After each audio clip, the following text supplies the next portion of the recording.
Buenas tardes a todos. Bienvenidos a una charla online del Semillero de Paleobiología. El día de hoy tenemos el gusto de contar con Jeff Wilson. Él es profesor de Ciencias de la Tierra de la Universidad de Michigan y curador del Museo de Paleontología de esta misma universidad. Jeff Wilson ha trabajado principalmente con dinosaurios y con saurópodos, entonces para nosotros es un gusto tenerlo en esta tarde con nosotros. Y gracias y bienvenido. Tiene la palabra, doctor Jeff.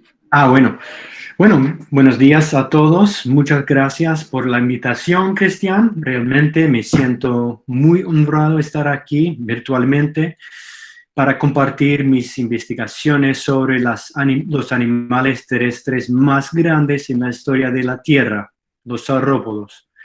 Hoy hablaremos sobre cómo los saurópodos lograron esa distinción, cómo las adaptaciones en el esqueleto de la columna vertebral y las extremidades acomodaron su tamaño gigantesco. Aquí en la foto vemos una sola huella del pie trasero de un saurópodo que vivió en Texas hace 100 millones de años. Hay 70 litros de agua llenando la huella. Esta imagen encapsula la diferencia de escala entre nosotros y los saurópodos, que se encontraban entre los dinosaurios más icónicos de todos los tiempos. Nuestra fascinación con los dinosaurios en general y con los saurópodos en particular empezó a fines del siglo XIX, cuando descubrimientos en el oeste de los Estados Unidos sacaron a la luz a esqueletos completos. Estos esqueletos fueron ensamblados y reproducidos varias veces y finalmente se compartieron con el mundo entero, incluyendo museos en Asia, Europa y las Américas. Una pregunta razonable es: ¿por qué fueron los dinosaurios tan interesantes para nosotros? Y yo creo que parte de la respuesta es que los dinosaurios alcanzaron tamaños que no son posibles para nosotros. Por lo tanto, para entender dinosaurios tenemos que hablar sobre la escala y el tamaño. Aquí vemos una blástula humana en el ojo de una aguja. Durante el desarrollo nosotros humanos pasamos de este tamaño a un tamaño muy lejano, al mismo tiempo que cambiamos de forma. Vemos, en cambio, un cambio parecido en la historia de animales también. Aquí tenemos un gráfico que muestra cómo ha cambiado el biovolumen de las especies animales durante el Fanerozoico. Hace 500 millones de años los animales eran más pequeños, pero había un rango de 8 órdenes de magnitud, poderes de 10. Hoy en día, en cambio, los animales tienen un rango mucho más amplio, de 14 órdenes de magnitud. Es importante subrayar que este cambio es en el tamaño máximo. El mínimo apenas cambia durante este periodo. Por lo tanto, existe una tendencia de aumento de tamaño durante la historia de animales en la Tierra. ¿Y por qué importa el tamaño? El aumento de tamaño produce importantes consecuencias para los animales. Este principio se puede demostrar de una manera muy simple, utilizando estos cubos. A medida que el cubo aumenta de tamaño sin cambiar su forma, las áreas y los volúmenes cambian de manera diferencial. El área es proporcional a la longitud multiplicada por la longitud, o el cuadrado de la longitud. En cambio, el volumen es proporcional a la longitud multiplicado por la longitud multiplicado por la longitud, o el cubo de la longitud. Esta es la base de la regla del cuadrado cubo e indica que cuando una forma cambia de tamaño, el volumen crece mucho más rápido que el área. Si intercambiamos cubos por organismos, es más fácil ver las consecuencias biológicas del aumento de tamaño. Aquí tenemos seres humanos organizados por altura.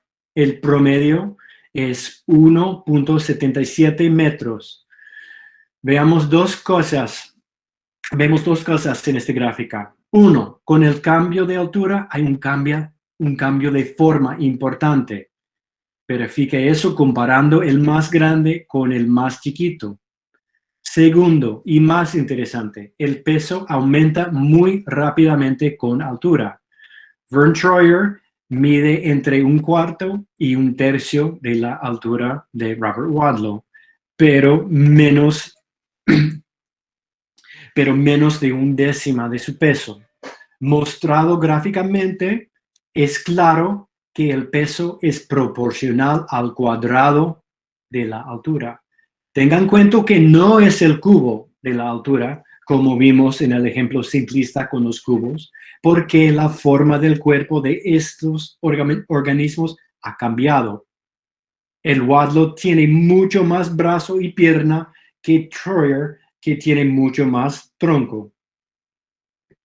Otra cosa a destacar es que los seres más cerca al promedio son capaces de hazañas atléticas extraordinarias, como el tigre Falcao aquí. La clave de la regla cuadrado cubo por los animales es simple. El soporte y el transporte del cuerpo son proporcionales a las áreas transversales de los huesos y músculos, que aumentan mucho menos rápidamente que el volumen del cuerpo que soportan. Pero los animales no son esclavos a la regla cuadrado cubo. No, hay varias maneras evolutivas de evitarla. Estas son cambio de forma, alometría, cambio de propiedades materiales y cambio de comportamiento. Tenemos 4 ejemplos aquí mostrados con dibujitos. En forma vemos la área de superficie del intestino aumentada por un cambio de forma, las involuciones del villi y microvilli. En alometría vemos la área transversal del fémur de un ave grande, un moa, aumentado por crecimiento diferencial o alometría. En propiedades materiales, vemos aquí un fórcula de un ave que está reemplazando hueso por fibras elásticas, que convierte el fórculo en un resorte para conservar energía. En comportamiento, vemos cómo estos ratoncitos comparten sus superficies para minimizar la pérdida de calor. Son ejemplos. Bueno, con esto en mente, volvemos al foco de la charla, los saurópodos. Aquí vemos una excavación de Jovaria, un saurópodo de gran tamaño. Se puede ver que las extremidades son grandotes, como el húmero en la parte inferior de la pantalla. Y en la parte superior estoy yo, con el sombrero negro, tomando aire. Esa filogenia muestra las relaciones evolutivas de los dinosaurios. Los saurópodos en rosa representan aproximadamente 1/5 de la diversidad de las especies de dinosaurios. Significa que fueron un grupo exitoso. Tengan en cuenta cómo su plan corporal es distinto de los otros dinosaurios. Los saurópodos también representan un extremo en términos del tamaño de tetrápodos, que tienen ranas chiquitines como pristamantes a 24 milímetros en el polo opuesto. Tengan en cuenta que todos los tetrápodos tienen más o menos el mismo plan corporal, hecho de huesos, músculos, etc., pero su tamaño varía en 3 órdenes de magnitud. 3 órdenes de magnitud es gigante. Es la diferencia entre la población de la Universidad Nacional y la población de Colombia. En la foto tal vez se puede ver un puntico debajo de la cabeza del saurópodo. Este puntico representa el tamaño de la rana a la misma escala del saurópodo. También podemos pensar en la variación de tamaño dentro de un saurópodo individual. Todos los saurópodos nacen de huevos y el tamaño de los recién nacidos es de aproximadamente medio metro de longitud. Por lo tanto, dentro de la vida de este saurópodo, la longitud del cuerpo varía entre 2 órdenes de magnitud. Entonces, los saurópodos representan un extremo en el tamaño del cuerpo y también pasaron por cambios dramáticos en el tamaño de su vida. Pero ¿cómo lograron eso? Hablemos primero sobre los miembros de los saurópodos, que fueron responsables del soporte y movimiento del cuerpo. Los saurópodos tienen el mismo plan de miembros que tenían todos los tetrápodos durante 350 millones de años, empezando con este Acantostega. Este patrón que está en el brazo y la pierna es tener un hueso proximal, seguido por 2 huesos intermedios, seguida por muchos huesos distales. Y el hueso es el hueso y se puede medir las propiedades materiales en experimentos como este, en los que se coloca un pequeño pedazo de hueso en un tensiómetro y se tira hasta el punto de falla. Las respuestas a las fuerzas se grafican aquí y muestran la rigidez del material.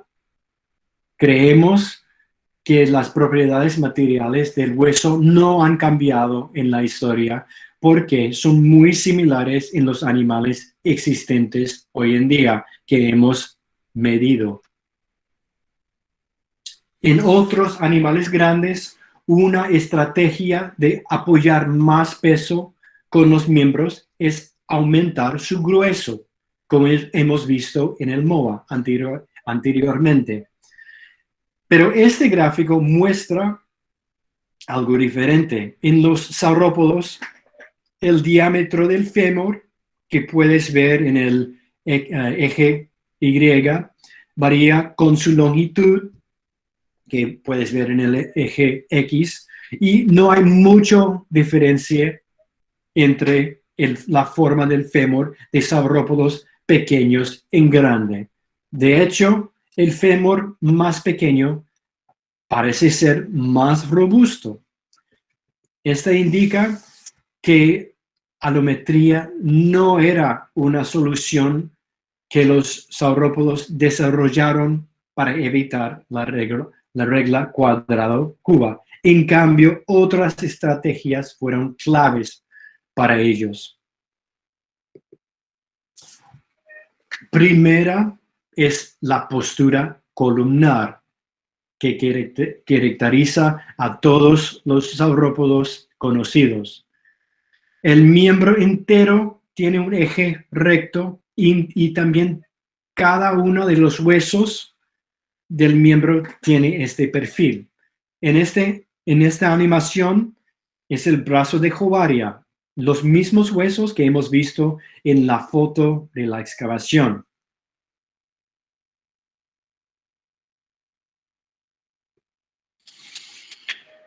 La postura columnar se puede ver en monturas de saurópodos, como aquí en Giraffatitan y Dicraeosaurus.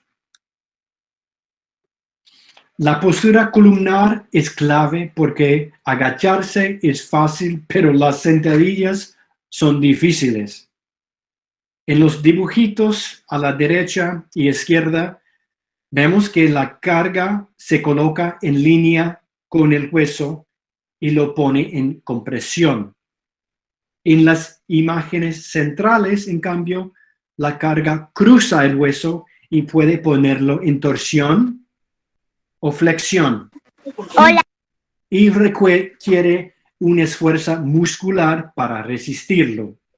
Los huesos son mucho mejores para resistir la compresión que la flexión o la torsión. Aquí tenemos un otro cambio. Vemos aquí fémures de un saurópodo, Jovaria otra vez, y un dinosaurio basal, Saturnalia. Son muy diferentes en tamaño, pero también en forma. Como la mayoría de los otros dinosaurios, el fémur de Saturnalia tiene una sección transversal circular. En cambio, Jovaria y todos los saurópodos tienen una sección excéntrico. ¿Para qué sirve este? Bueno, las piernas de los saurópodos no están directamente debajo de la masa del cuerpo, son cargadas excéntricamente. Este produce flexión en los huesos que soportan el peso.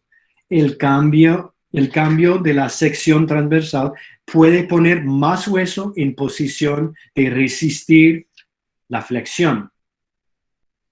En este dibujito vemos cómo la posición de la carga influye el estrés emplazada sobre la estructura que la soporta.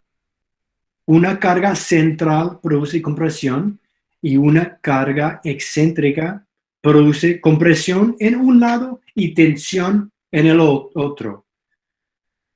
Los fémures de saurópodos son así.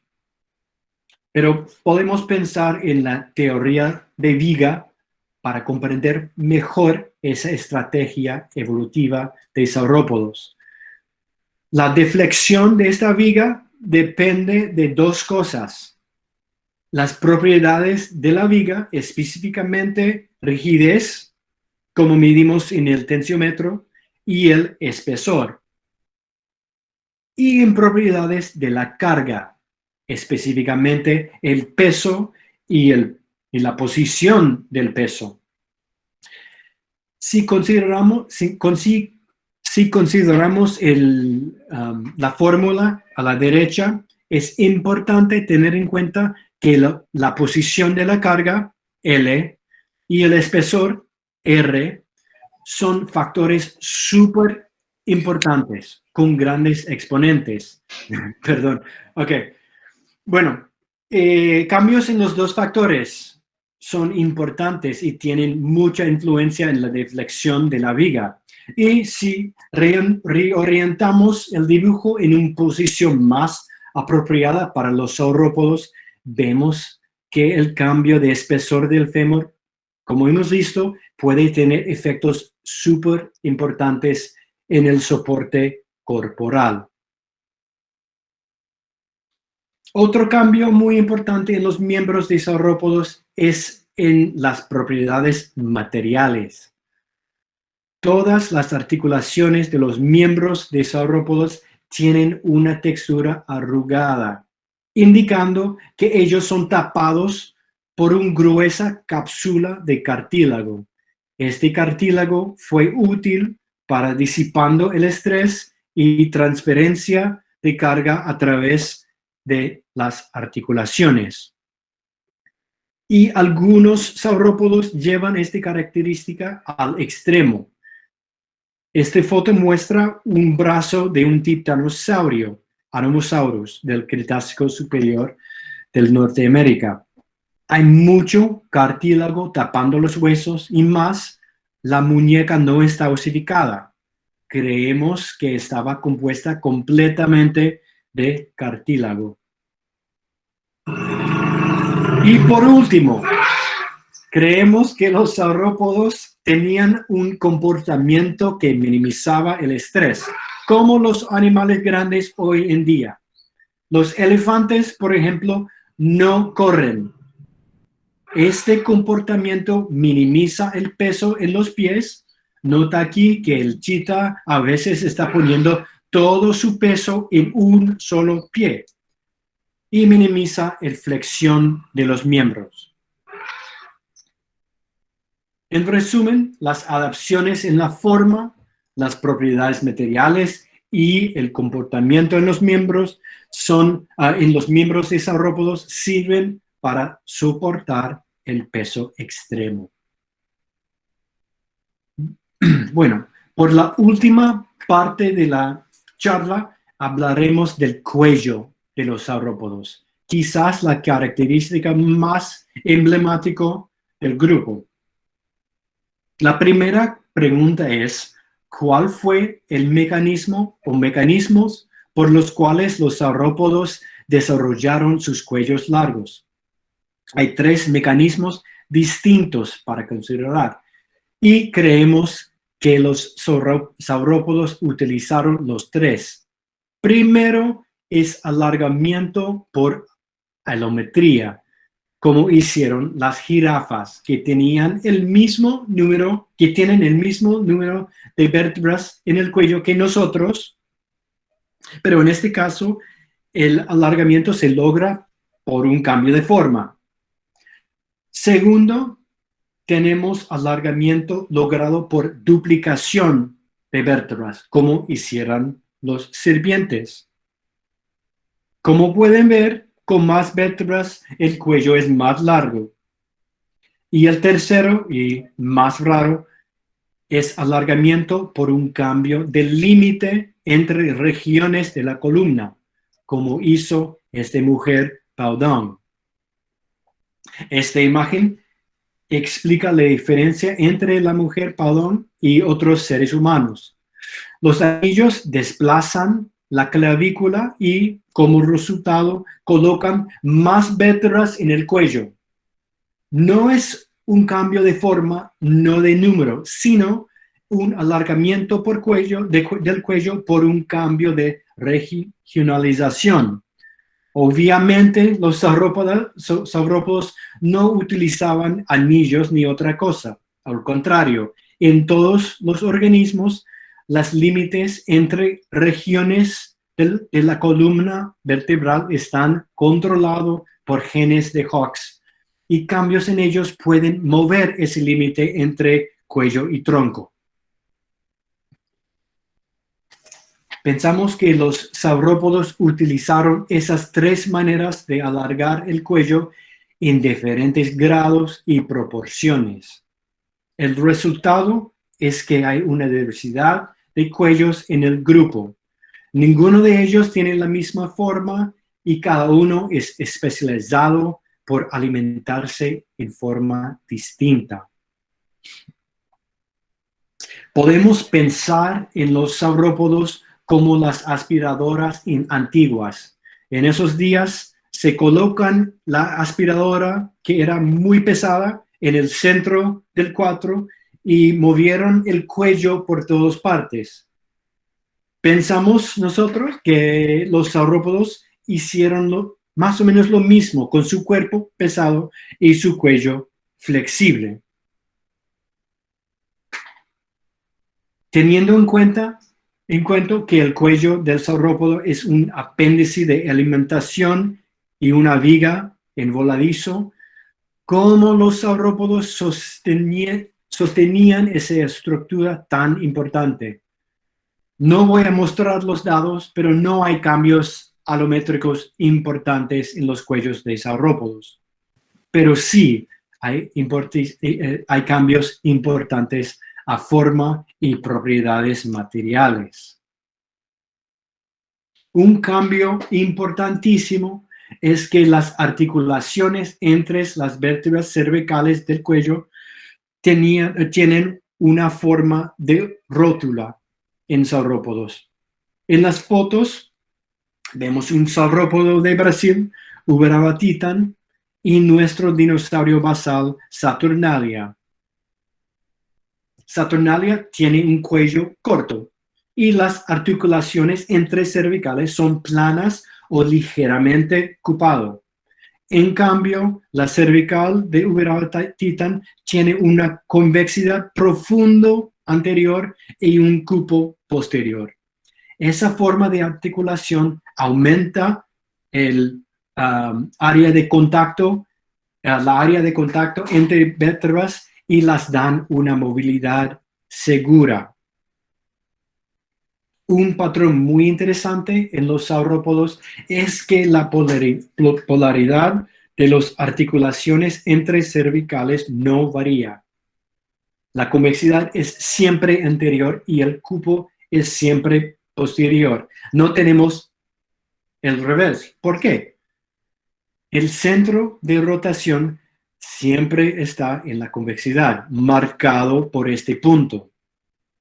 Con la polaridad tipo saurópodo, la articulación es más estable. Si colocamos los músculos, se puede ver la inestabilidad del otro patrón que pueden resbalar fuera de articulación debido a la posición del punto de rotación.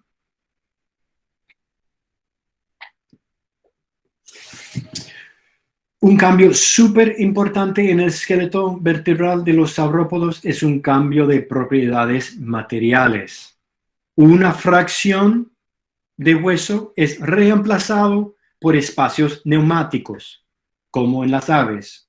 Aquí vemos un pato con su sistema neumática inyectado por látex. La neumatización extiende por todo el cuerpo y invade los huesos. La neumatización deja detrás en los huesos una forma de sección transversal característico que podemos ver en los fósiles. Y aquí vemos dos. Tenemos aquí vértebras dorsales de los saurópodos Repachisaurus y Genosaurus. Se puede ver que tienen una estructura arquitectónica con láminas y cámaras. Esta estructura fue hecha por neumatización, como podemos ver en secciones. En estos cortes se puede ver los rasgos diagnósticos por la neumatización, como en los patos y otras aves.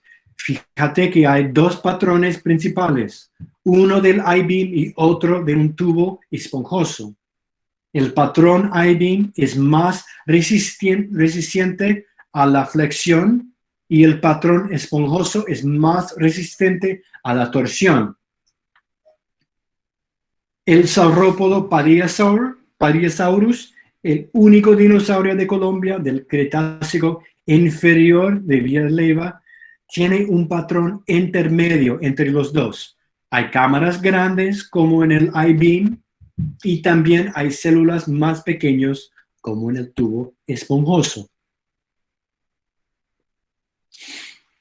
El patrón neumática deja atrás láminas que unen las proyecciones principales de las vértebras y se crea una secuencia ósea de estructuras arquitectónicas que resistan los estreses emplazadas por el peso de la cabeza.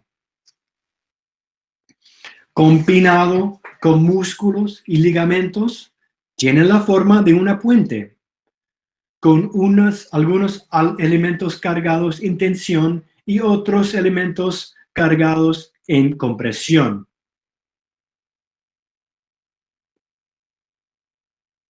Y en resumen, las adaptaciones en la forma y las propiedades materiales en las vértebras de saurópodos sirven para soportar la cabeza. Bueno, para concluir, en esta charla traté de investigar las adaptaciones morfológicas que facilitaban el tamaño extremo de los saurópodos, enfocando en la columna vertebral y los miembros.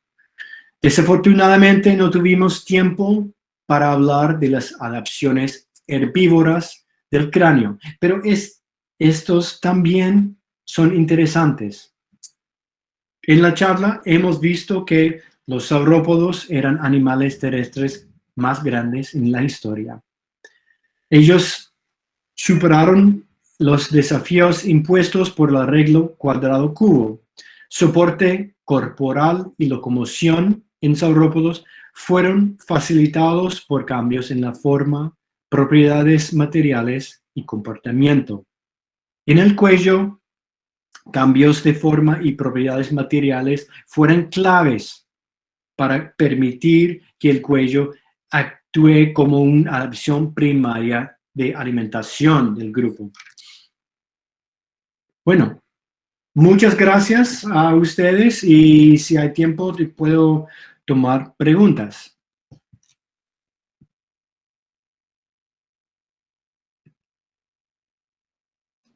Bueno, muchísimas Sí. gracias, doctor Wilson. O sea, muy interesante esta charla. Pedimos que para no empezar a prender todos los micrófonos. Entonces, por favor, el chat. Gracias.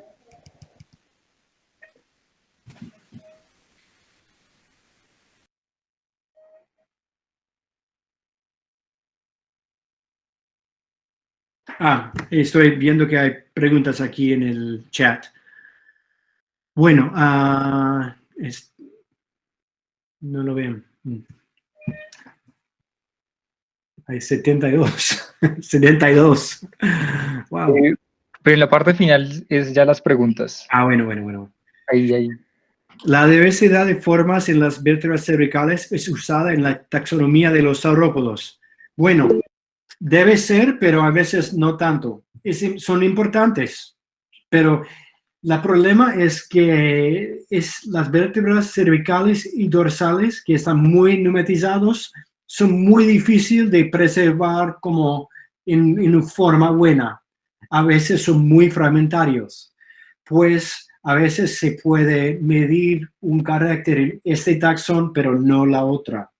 Pero sí son importantes y son claves por reconocer especies entre saurópodos. Otra pregunta.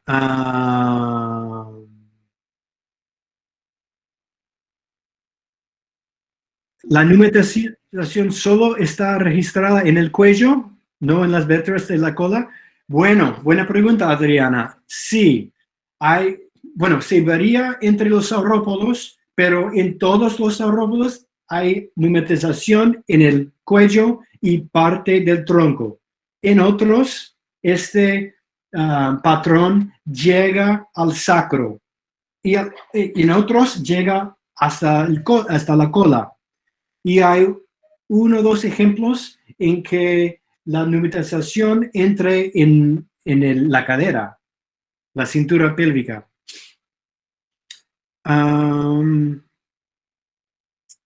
¿Cómo era el dinamismo de estos organismos en masas de agua? Bueno, hasta ahora no tenemos casi ningún dinosaurio, aparte de los pingüinos y todo eso, ningún dinosaurio que está como en forma marino, acuático. Pero como los osos y otros animales sí pueden entrar en el agua. Tenemos algunas, restos de huellas que indican que los saurópodos pueden caminar en agua, más profunda.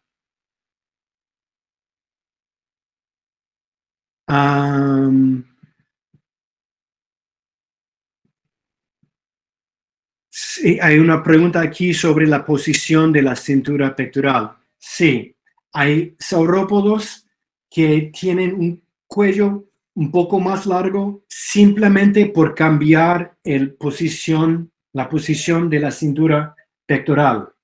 Por ejemplo, hay saurópodos que tienen 25 vértebras presacras, 13 en el cuello y 12 en el tronco. Y otros que también tienen 25 en el presacras, pero 15 en el cuello y 10 en el tronco. Y parece que hay un cambio en la posición de la cintura. Los avances en el análisis biomecánico han permitido corregir reconstrucciones dinosaurios completas. Bueno, no tanto. Creo que las análisis biomecánicas son importantes para tener estimaciones más precisas del peso de un saurópodo. Y por ejemplo, podemos poner diferentes valores de aire en el esqueleto para bajar el peso un poco y tener ideas más como precisas sobre el peso. Otra pregunta, ¿cuál la relación entre espinas cervicales bífidas y no bífidas? Ok, bueno, yo he dejado muchos detalles de esta charla. Hay mucha que no está aquí. Uno de ellos es que hay saurópodos que tienen espinas bífidas, así, bifurcadas, en vista anterior. Normal es así, pero hay algunas que son así. Y una de las ideas anteriores era que entre las dos partes de la espina era un ligamento que era importante por apoyar, sostener la cabeza. Y puede ser. Hasta ahora solo podemos decir que bifurcación aparece varias veces en saurópodos. No es un rasgo definitivo de un clado, un grupo distinto. Aparece aquí, allá, por todos lados, en los cervicales y los dorsales. Todavía no tenemos bifurcación en los caudales. ¿Qué más? Con ese gran tamaño, ¿qué forma se defienden por depredadores? Esta es una pregunta interesante también. Recuerda que he dicho que saurópodos empezaron en huevo y al principio son como, no sé, medio metro. El tamaño que saurópodos van a llegar es algo en el futuro. No hace nada por un bebé. Pues creemos que los saurópodos, debido de histología y otros datos, ellos crecen muy rápido. Pero tenemos ejemplos de nidos de saurópodos que tienen depredadores cerca. Por ejemplo, un serpiente comiendo bebés. Una pregunta sobre Padinosaurus. Bueno, el Padinosaurus encontrado en Villas Leyva se presenta en una unidad de ambiente marino y este problema nos lleva a plantear el mecanismo de posición ahí. Bueno, hay varios saurópodos que están entombadas en capas marinos. Esta no necesariamente significa que ellos viven allá, solamente que llegan allá después de la muerte. A veces, si ellos murieron en un río, se puede transportar el cuerpo hasta el mar y a veces se enterran allá. Estas transformaciones de los huesos largos como el fémur se observan en todos los saurópodos o solo los más grandes. Bueno, estos característicos están en todo. Creo que cada una característica que hablé hoy es en todos los saurópodos. No hay reversales en saurópodos, pues todos los fémures, los grandes y los pequeños, son lo mismo en este sentido. Y en saurópodos tenemos gigantes y también tenemos enanos, que son adultos, que son muy pequeños, que tienen fémures de 60 centímetros, pero tienen la misma forma de un saurópodo grande. Bueno, una otra pregunta. ¿Qué sabes sobre las funciones de las láminas? Ok, láminas son súper interesantes y para mí son parte de la anatomía que me agarré al principio porque son muy complejos y muy interesantes. Yo creo que las láminas funcionaron como elementos que resistan tensión y compresión, como en un puente. Son formas muy arquitectónicas. Bueno, alguien me preguntó para recomendar fuentes bibliográficas para consultar. Bueno, yo creo que Google, bueno, no sé si sus alumnos son chiquitines o grandes o qué, pero se puede ver en Google Scholar si son estudiantes de universidad.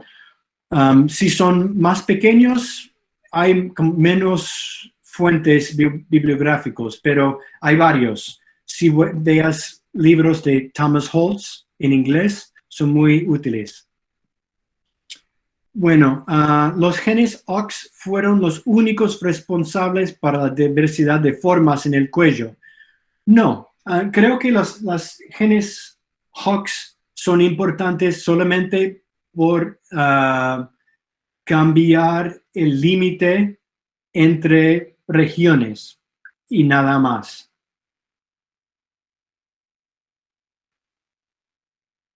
Ok, una pregunta de Juan David, que tiene 11 años. He escuchado que dicen que los aves vienen de los dinosaurios, como el pato, sí. No he logrado entender por qué. Bueno, buena pregunta y tienes razón.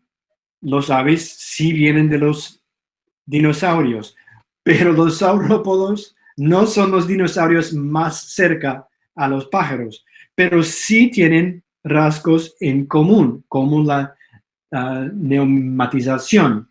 Los dinosaurios más cerca a los aves son los terópodos, que tienen forma muy parecido a las aves que no volaron.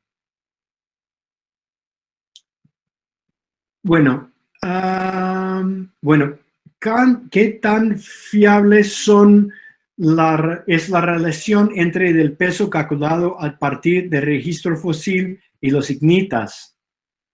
Bueno, en mi opinión, la mejor manera de estimar el peso de los saurópodos viene de la forma, de la circunferencia de los huesos grandes que apoyan el peso, principalmente el húmero y el fémur. Y hay zoólogos que han hecho gráficas que tiene todos los animales en vivo, vivientes, grandes, mamíferos, y su peso y el diámetro del fémur. Y se puede ver que hay una línea. Saurópodos representan un extremo, pero deben estar cerca de esa línea. Bueno, una pregunta. ¿Dinosaurios y Cretaceous, cocodrilos, vivieron juntos? Cocodrilos fue tanto o más diversificado, sin embargo, se extinguió el final de Permio-Triásico. ¿Qué puede? Bueno, una patrón interesante entre los cocodrilos es que en los continentes del sur, como Sudamérica, como África, como Madagascar, India, los cocodrilos eran muy diversos, como los mamíferos hoy. Tienen un rango de forma de diente mucho más amplio que hoy. Hoy los cocodrilos son más o menos iguales. Hay diferencias, cierto, pero en el pasado habían cocodrilos marinos, cocodrilos bien terrestres que tienen piernas más alargadas y cabezas más en la forma de un perro. Pues los cocodrilos han tenido una diversidad muy diferente en el pasado y han como reducido hasta el presente. ¿Cuál es la descendencia de los terópodos? Bueno, los terópodos son los dinosaurios depredadores y hoy en día los aves son terópodos modernas.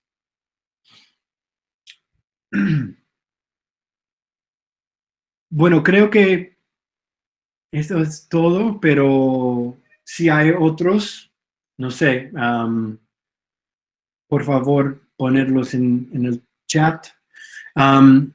Si tienes más preguntas, tengo un website y voy a poner el enlace aquí. ¿Dónde está?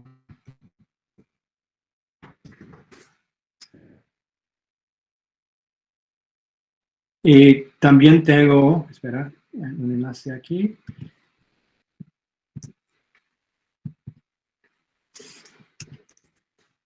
Y también estoy en Twitter, Apófisis. Si tienes preguntas, puedes contactarme así.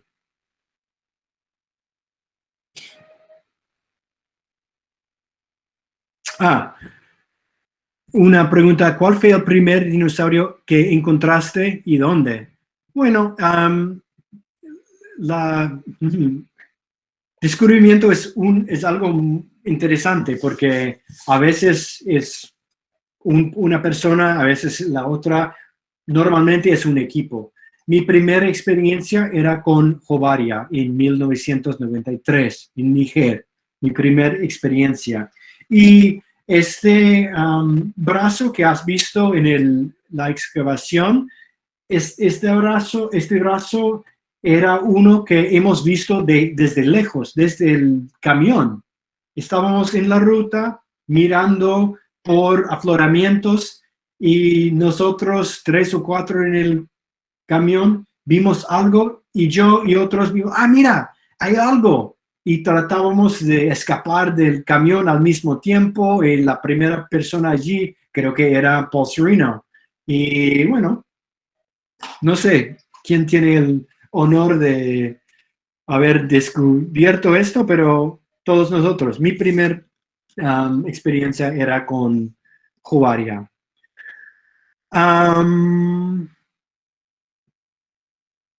Sabía que es sabido que la cola de estos dinosaurios se usaba como contrapeso. Sin embargo, se presentaba una discusión sobre si esta se arrastraba o no. No. Las ignitas de saurópodos, las huellas indican que la cola estaba en el aire. Y hay algunos saurópodos que tienen como un club, como una armadura al final de la cola y probablemente lo usaba para defensa. Otras tienen un lagartijo al final también y creemos que la cola era algo que estaba suspendida en el aire. ¿Cuántos años tenías? En 93 tenía 20 y pico. Muchísimas gracias.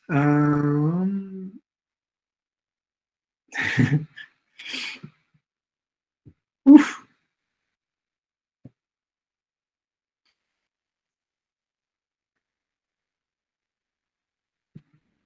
Bueno, Cristian, no sé, pero creo que eso es todo. Pero me avisas.